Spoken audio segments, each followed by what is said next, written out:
Ambassador Zekthara sat in her crystal office high above the trading docks of Harmony's Edge Station. The neutral space station floated between 3 different star systems, making it the perfect place for diplomatic meetings and trade deals. Through her transparent walls, she could see ships from dozens of different species coming and going. The sight usually filled her with pride. Her people, the Volnari, had helped build this peaceful meeting place. Today, however, something bothered her. She had been reading through the galactic law books, looking for trade regulations that might affect her next business deal.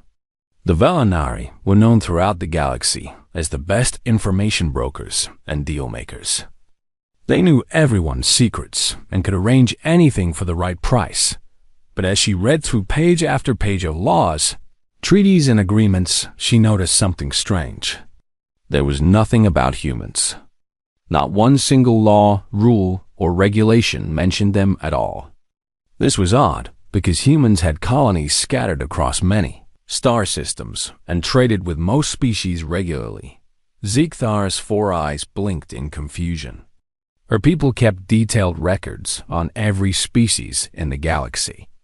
They had files on the aggressive Saurian Empire, the mind-reading Kethmori, the crystal-bodied Christek, and hundreds of others. But when it came to humans, their files were surprisingly thin. She decided to ask around during the evening diplomatic dinner. The main hall of Harmony's Edge was filled with representatives from many worlds. The air buzzed with conversation in dozens of different languages, all automatically translated by the station systems. Zekthara approached. Ambassador Veltar from the Kethmori delegation. The tall, thin alien had purple skin that could sense emotions and thoughts. His people were natural psychics and rarely kept secrets. Veltar, she said in her musical voice, I was wondering about human trade routes. Are there any special agreements we should know about? The purple alien's skin immediately went pale. His large black eyes looked around nervously. Humans?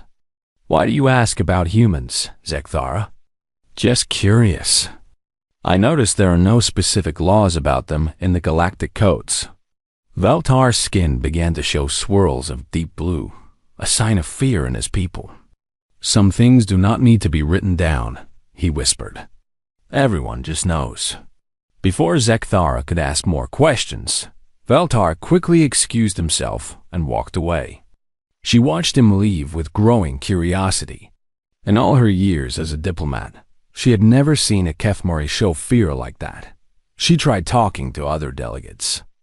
Commander Brakth from the Saurian Empire was known for his brutal honesty and warrior pride. His people feared nothing and conquered planets for fun. Commander, she said, approaching his table, I heard there was some trouble near human space last year. Pirates or something? The huge lizard-like warrior stopped eating, his yellow eyes fixed on her face. For a moment, she thought he might attack her for even asking. Instead, he just shook his massive head. No pirates near human space, he said quietly. Never any pirates near human space. Never any trouble at all.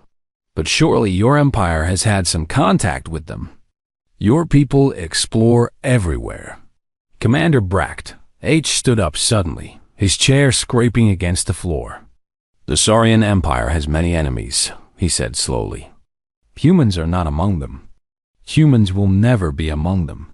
He walked away without another word. The same thing happened with every delegate she spoke to. The Christek ambassador's light patterns dimmed when she mentioned humans.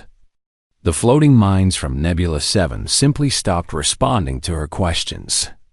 Even the merchant traders from the Outer Rim found reasons to leave the conversation. By the end of the dinner, Zekthara was more confused than ever. It was as if the entire galaxy had agreed never to talk about humans, but nobody had written down this agreement anywhere. Back in her office, she searched through her people's private databases. The Volnari collected information like other species collected art or weapons. Their secret files contained dirt on every major leader, hidden trade deals, and military secrets that could topple governments. But their files on humans were strange. They were basic facts. They came from a planet called Earth. They had colonies on dozens of worlds. They traded peacefully with most species. There were even some cultural notes about their love of something called coffee and their tendency to make friends with any species they met. What was missing were the important details. There were no military assessments, no weakness reports, no strategic analyses. Instead, there were just a few short notes that made no sense. Recommend avoiding conflict at all costs. Read one note from 15 years ago. Do not engage. Do not provoke. Do not investigate, said another. The Sol Incident files remain classified by direct order of the Information Council, stated a third. Zekthara had never heard of the Sol Incident. But if the Information Council had classified it, that meant it was serious. The Council only locked away information that could damage entire civilizations. She found references to something called the Proxima Response and the Milwaukee Doctrine, but the actual files had been completely erased. Someone had gone through their databases and removed every detail about these events. The strangest thing was a single line of text that appeared in dozens of different files. Remember the Vexstar Collective? Zekthara knew about the Vexstar Collective. They had been the most feared pirate organization in galactic history. For 300 years, they had terrorized trade routes and destroyed anyone who opposed them. They commanded massive fleets and had members from dozens of different species. No single government could stop them. But 15 years ago, they had simply vanished. One day they were raiding ships across 12 star systems. The next day, they were gone. All of them. Their ships, their bases, their leaders. Everything had disappeared without a trace. Zekthara pulled up the timeline. The collective had vanished at exactly the same time as these mysterious incidents involving humans. This could not be a coincidence. She leaned back in her chair, her mind racing. Every species in the galaxy seemed to know something about humans that was not written in any law book. Something that made the strongest warriors nervous and caused entire conversations to stop. Something that had somehow made the most dangerous pirates in the galaxy disappear forever. Whatever this unwritten rule was, it was more powerful than any law. And Zekthara was determined to find out why. The next morning, Zekthara could not stop thinking about humans. She had barely slept, her mind spinning with questions that had no answers. As one of the top information specialists for the Velanari, she was used to knowing everything about everyone. The idea that there was a species she could not understand made her feel itchy. Under her silver skin, her people were proud of their intelligence. They had helped smaller species avoid wars, guided primitive civilizations to space travel, and prevented dozens of galactic conflicts through careful planning. The Velanari had never met a problem they could not solve with enough information and the right strategy. But humans were different somehow. They were a puzzle with missing pieces. Zekthara opened her communication system and sent messages to her contacts across the galaxy. The Velanari had agents everywhere. Traders, scientists, diplomats, and even some criminals. If anyone had real information about humans, her network would find it. The responses came back within hours, and they were all similar. Her agents reported the same strange behavior she had seen at the dinner. No one wanted to talk about humans. Trade records showed that human colonies were never attacked by pirates. Human ships traveled safely through the most dangerous parts of space. Human diplomatic requests were always approved quickly and without argument. One message caught her attention. It came from Agent Kixana, who worked as a security officer on a trade station near human space. "Boss," the message read, "you asked about humans, so I watched them more closely. Something weird. They are not special at all. They are shorter than saurians, weaker than most species, not very fast. Their ships look normal, maybe even old-fashioned. Their weapons are basic energy blasters, nothing fancy. But here's the strange part. No one ever bothers them. Ever. Pirates will attack ships right next to human vessels, but they never touch the humans. It is like there is an invisible wall around them. Zekthara leaned forward in her chair. This was exactly what she had suspected. Humans seemed ordinary, but somehow they were completely protected from the violence and chaos that affected every other species. She pulled up more detailed records from her databases. Human ships were indeed unremarkable. They used fusion engines like most civilizations, carried standard defensive systems, and had normal crew sizes. Their colonies grew at a steady rate without the population explosions seen in some species or the decline seen in others. Everything about humans seemed average, even boring. Yet the numbers told a different story. Human trade routes had a 0% piracy rate. 0. No other species could claim that. Human colonies had never been attacked by hostile forces. Their diplomatic missions had a 100% success rate.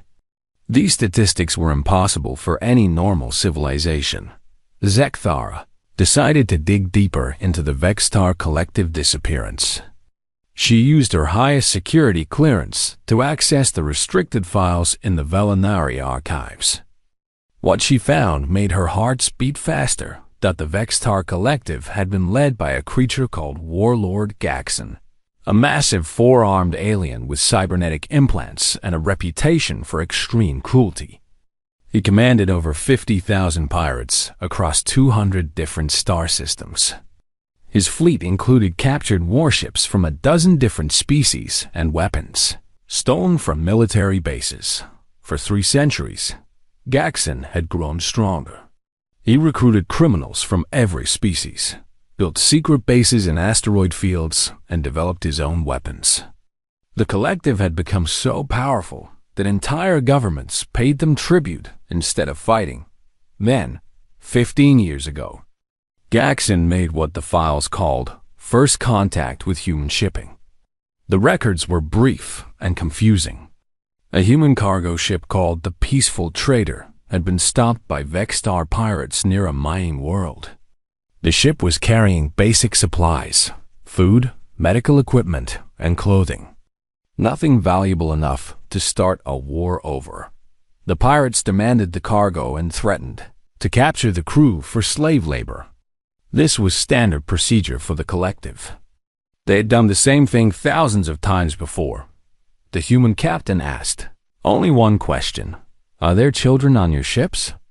When told there were no children among the pirates, the captain said something that was recorded that made no sense to the translator. Ladies and gentlemen, we are weapons free. After that, the records became very strange. The Vextar ships reported impossible energy readings and unknown weapon systems. Communications between pirate vessels became frantic and confused. Some ships reported that their own weapons had stopped working. Others said their engines were shutting down without explanation. The last transmission from Warlord Gaxon was just 4 words. What have we done? Then silence. Complete, total silence from the most feared criminal organization in the galaxy. Zekthara read through incident reports from the weeks that followed. Search teams from multiple governments had looked for the collective, but found nothing. No wreckage, no bodies, no abandoned bases. It was as if 50,000 pirates and their massive fleet had simply stopped existing. The only clue was a message found on the communication buoy near the mining world. It was in human language, translated as "problem solved. Returning to scheduled cargo delivery. Thanks for your patience." Zekthara sat back in her chair, her mind reeling. A single human cargo ship had somehow destroyed the most powerful criminal organization in galactic history. Not defeated, destroyed completely. And then they had continued with their delivery like nothing had happened. She pulled up files on human military capabilities, but found almost nothing. Humans had a space navy, but it seemed small compared to other civilizations. Their weapons technology appeared to be at average galactic standards. Their ships were not particularly fast or well-armored, yet somehow they had done something that entire star empires could not do. As the day went on, more responses came from her network. The pattern was always the same. Humans seemed normal in every way, but the galaxy treated them with a respect that bordered on fear. Trade deals with humans were completed faster than with any other species. Diplomatic requests from human colonies were approved without the usual bureaucratic delays. Most telling of all, no one, absolutely no one, had ever reported a successful attack on human ships or colonies. Pirates, raiders, and even military forces from hostile civilizations all seemed to avoid human space entirely. Zekthara realized she was looking at the greatest information puzzle of her career. Somehow, humans had achieved perfect security without seeming to have superior technology or military power. They had become untouchable without appearing threatening. The Valinari in her could not let this mystery remain unsolved.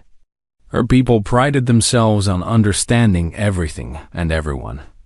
If they could figure out how humans had achieved this impossible safety, the Valinari could use that knowledge to help other species make better trade deals and maintain their reputation as the galaxy's premier information brokers. By evening, Zekthara had made her decision. She would conduct a small, careful test to study human capabilities firsthand. Nothing dangerous or harmful, just enough to see how humans really responded to threats. After all, what was the worst that could happen? They seemed like such an ordinary, peaceful species. 3 weeks later, Zekthara had her plan ready. Despite the warnings from her staff and the increasingly worried messages from other Valinari leaders, she was determined to solve the human mystery. Her pride would not let her walk away from the greatest puzzle she had ever encountered. She had spent days studying human shipping routes and found the perfect target. A small research vessel called the UNSC Curiosity traveled regular routes between human colonies, carrying scientists who studied stars and planets. The ship was small, carried only 12 crew members, and had minimal weapons. Most importantly, it was a research ship, not a military vessel.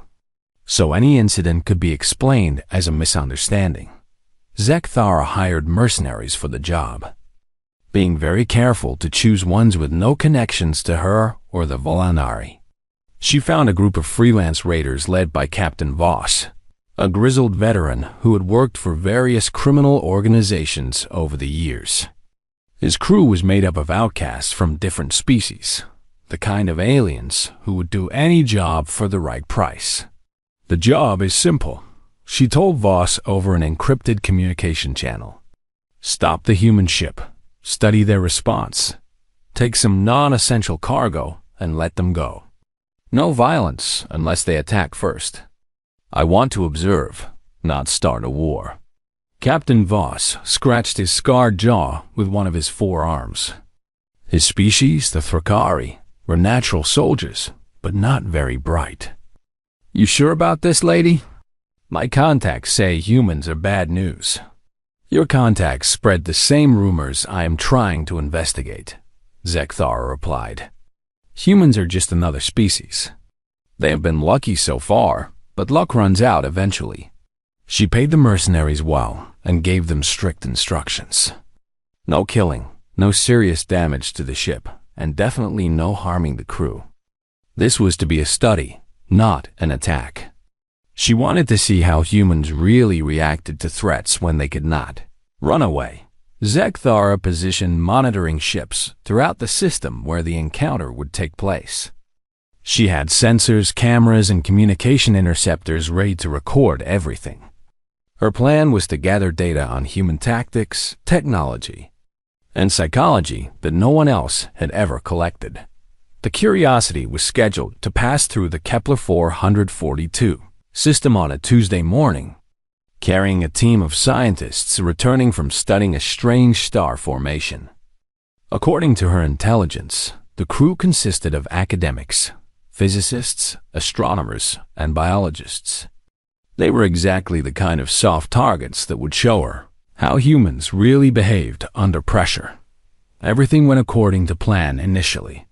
Captain Voss and his crew intercepted the human ship right on schedule.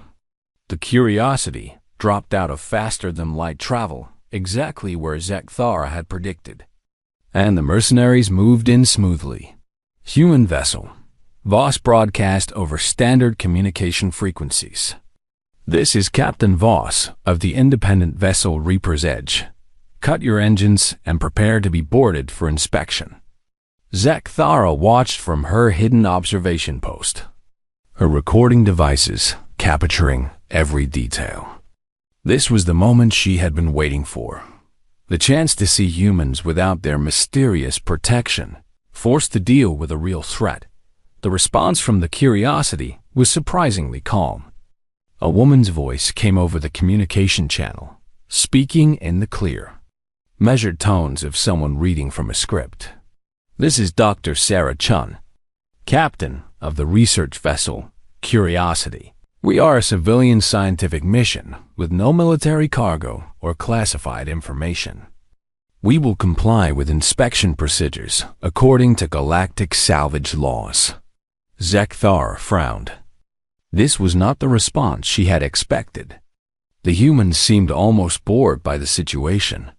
There was no panic in Dr. Chun's voice, no demands to know why they were being stopped, no threats or attempts to negotiate. Captain Voss seemed surprised too. In his experience, most crews either tried to run, fight, or bargain when faced with raiders. The complete lack of resistance was unusual. Right, Voss said, clearly off balance. Prepare to be boarded. Keep your hands visible and do not touch any controls. Understood, Dr. Chun replied. We are shutting down all non-essential systems now. Our crew is gathering in the main laboratory for inspection. Through her monitoring equipment, Zekthara could see inside both ships. The human crew was indeed gathering in one room, but something about their behavior bothered her. They moved with the kind of calm efficiency she had only seen in elite military units, not civilian scientists. Dr. Chen herself was particularly interesting. She appeared to be a middle-aged human woman with graying hair and the soft build typical of academics. But she carried herself like a soldier, and her eyes never stopped scanning her surroundings. As Captain Voss and his boarding party prepared to enter the human ship, one of them made a casual comment that would change everything. "Boss," said Zrek, "a young Courtney pirate. Should we check if they got any kids on board? Might be worth more as hostages." It was a throwaway comment, the kind of crude joke common among criminals. But Zekthara noticed that every human on the ship suddenly went completely still. Dr. Chun's relaxed expression vanished, replaced by something that made Zekthara's skin crawl with instinctive fear. "Captain Voss," Dr. Chun said, her voice now carrying a strange undertone that the translators had trouble processing. "Before we proceed, I need to ask you a question. Are there any children aboard your vessels?" Voss looked confused by the question. "Children? No, lady. This is a raider crew, not a family ship." "Why do you ask?" Dr. Chun was quiet for a moment. When she spoke again, her voice was completely different. Gone was the polite, cooperative scientist. In her place was someone else entirely. "Computer," she said, "are you recording this conversation?" "Yes, Dr. Chun," replied the ship's artificial intelligence. "Log entry for the record. Hostile forces have confirmed no civilian dependents aboard their vessels. Threat assessment complete. Citadel Protocol 7 is now authorized." Zekthara felt a chill run through her 4 hearts. She had never heard of Citadel Protocol 7, but something about the way Dr. Chun said it made her want to order her ships to retreat immediately. "Computer," Dr. Chun continued, "please send a priority message on quantum frequency 77 alpha. Message reads, 'This is Research Vessel Curiosity. Protocols have been violated. Initiating Prometheus response. Send children home. Captain Voss and his crew were still preparing to board when Zektharis' sensors detected something impossible. Energy readings from the human ship had just increased by 3,000%. Systems that had not shown up on any scan were suddenly coming online, revealing technology that should not exist on a civilian research vessel. Dr. Chun, Captain Voss said, his voice now showing the first signs of nervousness.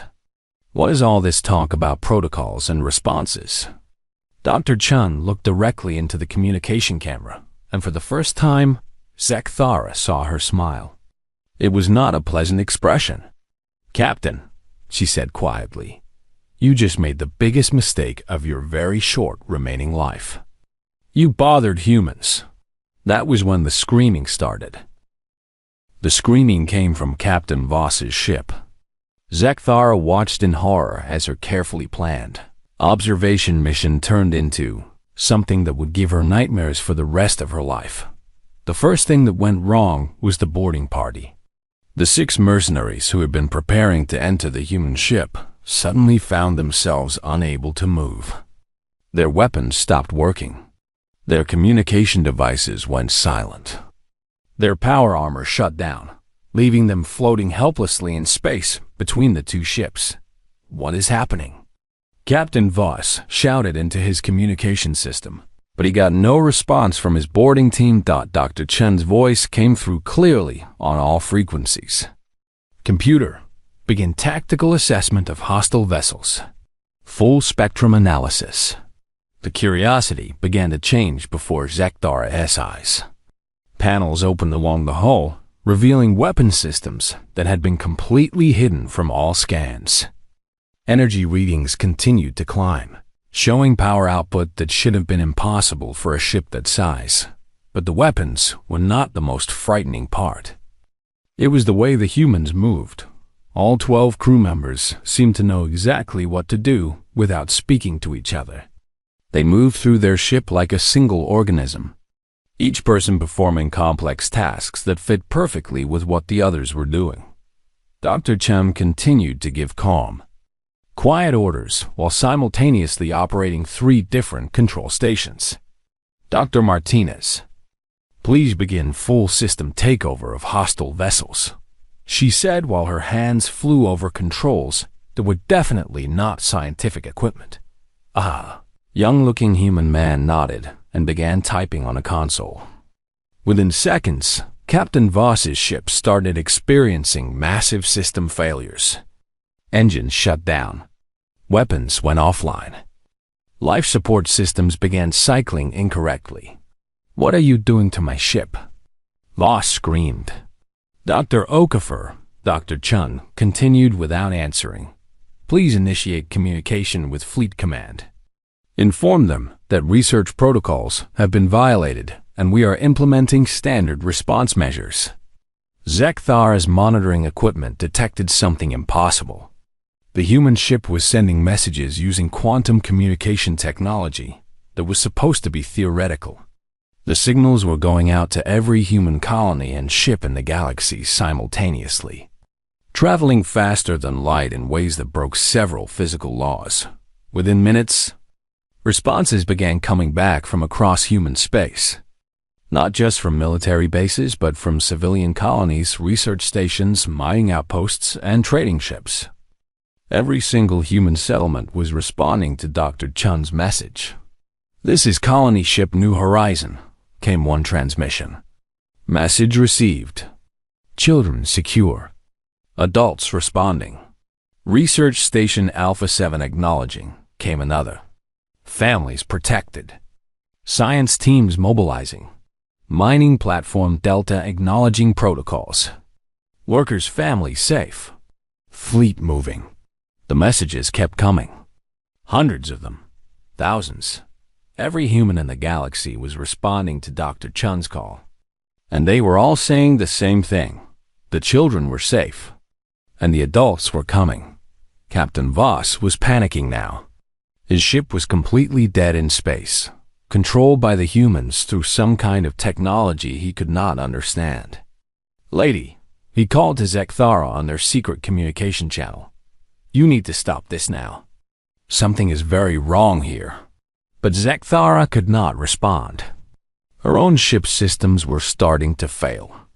The humans had somehow detected her hidden observation posts and were systematically shutting down her equipment. Dr. Chun spoke again, her voice still calm but now carrying an undertone that made Zekthara's blood freeze. "Computer, how long until fleet arrival?"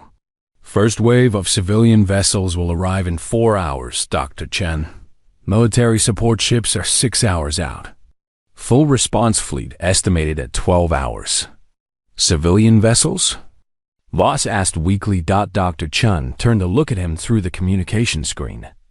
Her pleasant, academic face had not changed, but her eyes were now completely cold. "Captain, you attacked a human ship. That means every human family in the galaxy now considers you a threat to their children. They are coming to remove that threat. But we did not hurt anyone," Voss protested. "This was just supposed to be a simple raid." "You pointed weapons at humans," Dr. Chen said simply. "You threatened to take us prisoner. In human culture, that is the same as threatening our families, our children." Zekthara's sensors detected new ships entering the system. Human ships, but not military vessels. These were family transports, research ships, merchant vessels, and colony ships. Civilian craft that should have been helpless in a fight, but they were not helpless. As each ship arrived, it revealed the same hidden capabilities that the Curiosity had shown. Civilian research vessels carried weapon systems that surpassed military-grade equipment. Family transport ships had defensive technology that could stop entire fleets. "Dr. Chun," Zekthar finally managed to speak. Her voice transmitted on an emergency frequency. "I am Ambassador Zekthara of the Velinari Consortium. I was the one who organized this encounter. It was meant to be a peaceful study, nothing more." Dr. Chun looked toward one of the monitoring posts where Zekthara was hidden. Somehow, she knew exactly where to look. "Ambassador, thank you for identifying yourself. Computer, please record that confession for later reference." "Please," Zekthara begged. "I did not mean any harm. I was just trying to understand why the galaxy fears humans when you seem so peaceful." "We are peaceful," Dr. Chen said calmly. "We prefer to study stars, trade with our neighbors, and raise our children in safety. But when someone threatens that peace, we do not just defend ourselves. We solve the problem." More human ships continued to arrive. Zekthara counted at least 50 vessels now, with more appearing every few minutes. But these were not just coming from nearby colonies. Her instruments showed that some of these ships had traveled from the other side of the galaxy in just a few hours, using faster-than-light technology that was supposed to be impossible. How? Zekthara whispered. Dr. Chun seemed to hear her despite the distance and interference. "Ambassador, you wanted to study humans. Let me teach you something important. Humans do not just adapt to challenges. We engineer solutions. When we first left Earth and discovered that space was dangerous, we did not just build better weapons or stronger defenses. The human fleet began to move into formation around Captain Voss's disabled ship. Each vessel took a precise position, creating a sphere of overwhelming firepower. We built a system," Dr. Chun continued. "Every human settlement, no matter how small or remote, is connected to every other human settlement through quantum communication networks. Every human ship, from the largest colony vessel to the smallest cargo hauler, carries technology that can defend not just itself, but any other human in the galaxy. But how is that possible?" Zekthara asked.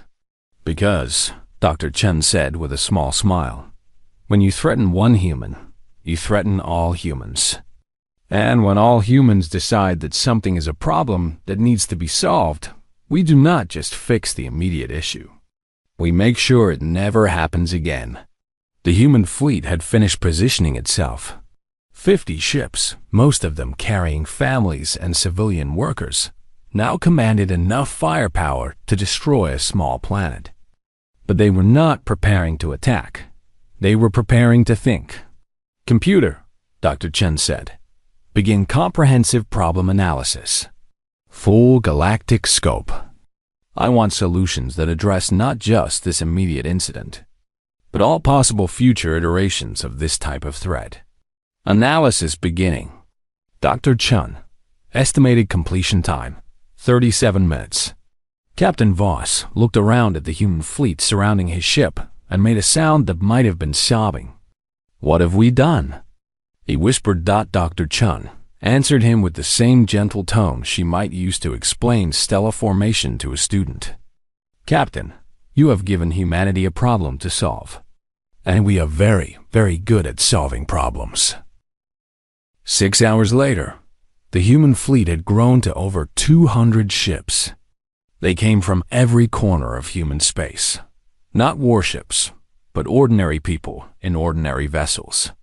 Families who had been on vacation, scientists conducting research, traders making their regular routes, and even children on school field trips. ZEK single quotes THA or A watched in growing horror as each arriving ship took its place in the growing formation.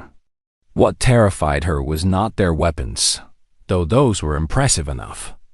What terrified her was how they all worked together without any apparent coordination, moving like parts of a single massive machine. Dr. Chen had not left her post on the bridge of the Curiosity during this time.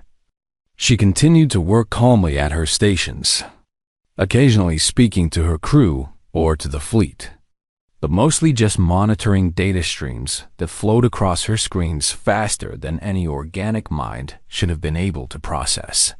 "Computer," she said, finally. "Analysis complete?" "Yes, Dr. Chen. Comprehensive solution package ready for implementation. Please summarize for our observers." The computer's voice filled all communication channels, ensuring that Zekthara, Captain Voss, and the remains of the mercenary crew could hear every word. Analysis of the current threat situation shows the following.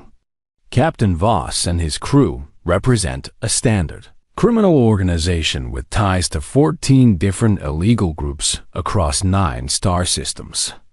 The organization that hired them, led by Ambassador Zekthara, has conducted similar operations against 47 other species over the past decade. Zekthara's blood went cold. Somehow, in just 6 hours, the humans had uncovered her people's most carefully guarded secrets. Furthermore, the computer continued. The pattern of behavior suggests this incident was designed to test human capabilities for strategic advantage. The Velinary Consortium has a history of using such information to manipulate interstellar politics and profit from conflicts between other species. That is not, Zekthara started to protest. But the computer kept talking. However, this incident also reveals a larger problem. The current galactic situation allows for random acts of piracy and aggression because there is no effective deterrent system. Criminals like Captain Voss can operate freely because law enforcement is limited to individual star systems and species. Dr. Chen stood up from her chair and walked to the main view screen. Around her ship, the human fleet hung in perfect formation, waiting. "Ambassador Zekthara," she said, "you wanted to understand why there is an unwritten rule about bothering humans. The answer is simple. We do not just solve immediate problems, we solve root causes." "What do you mean?" Zekthara asked weakly. "Watch and learn." Dr. Chen turned to her crew. "Dr. Martinez, please begin implementation of Solution Package Alpha. Dr. Okafor, initiate galaxy-wide communication protocols. Dr. Singh, start the mathematics." What happened next was unlike anything Zekthara had ever seen. The human fleet did not attack or threaten.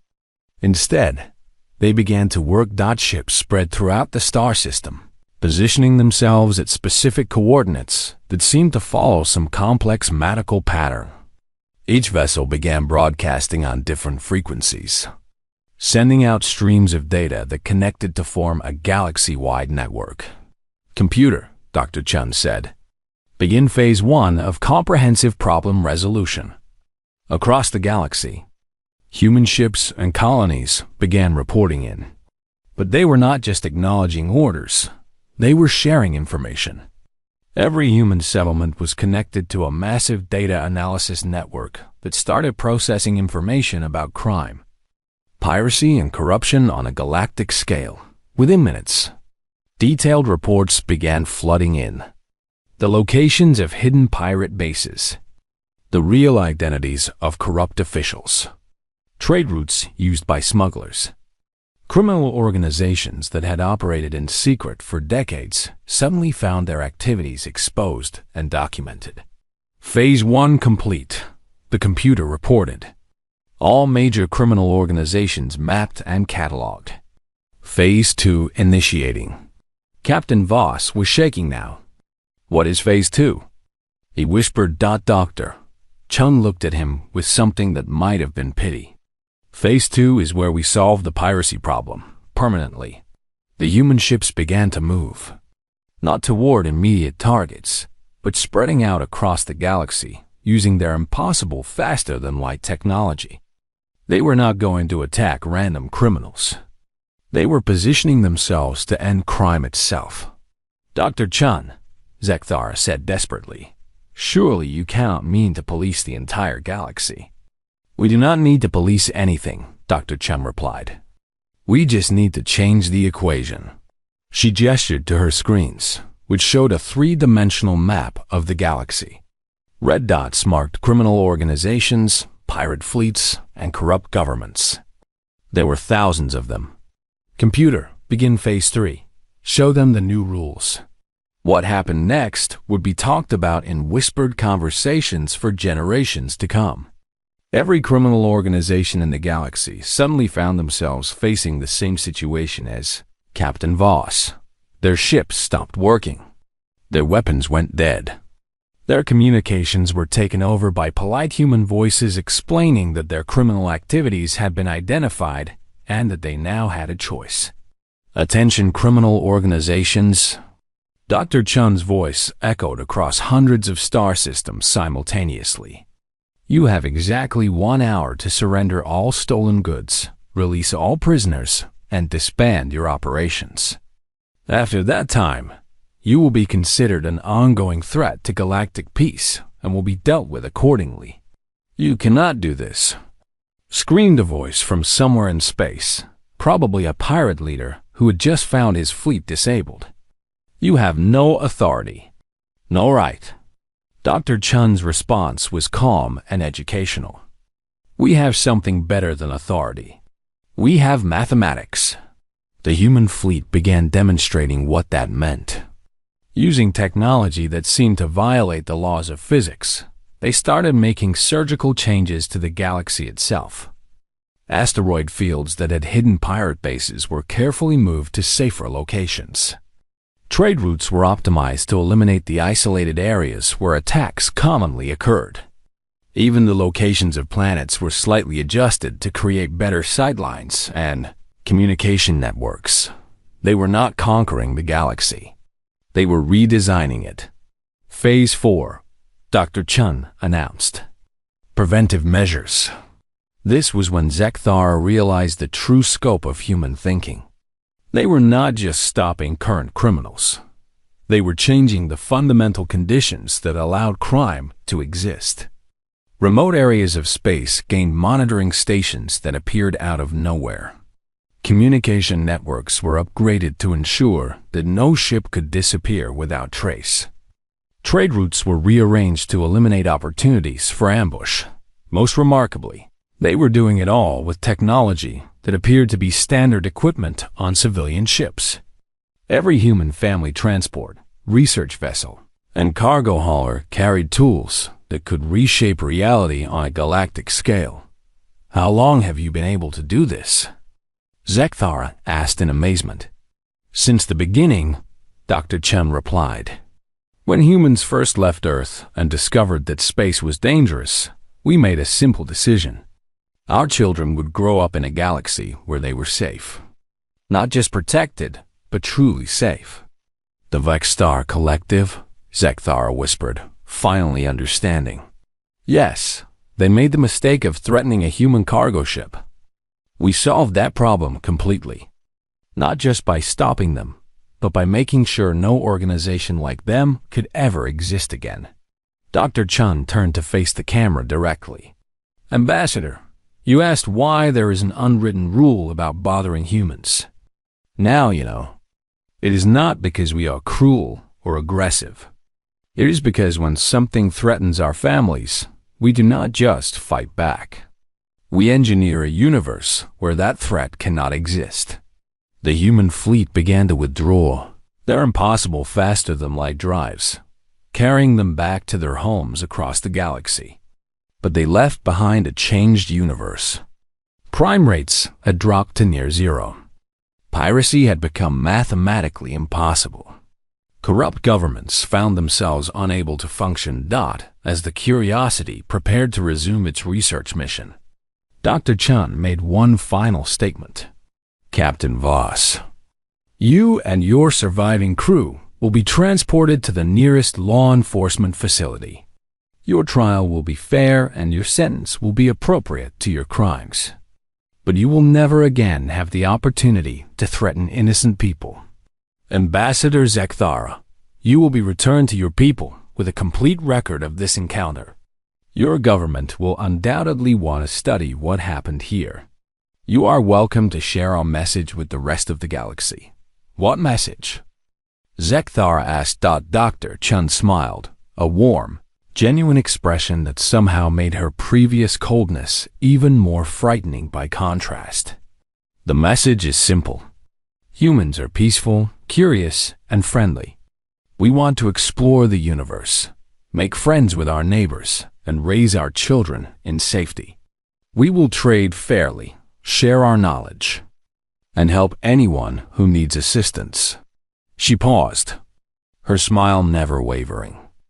But if you threaten our families, we will solve you, completely, permanently, mathematically.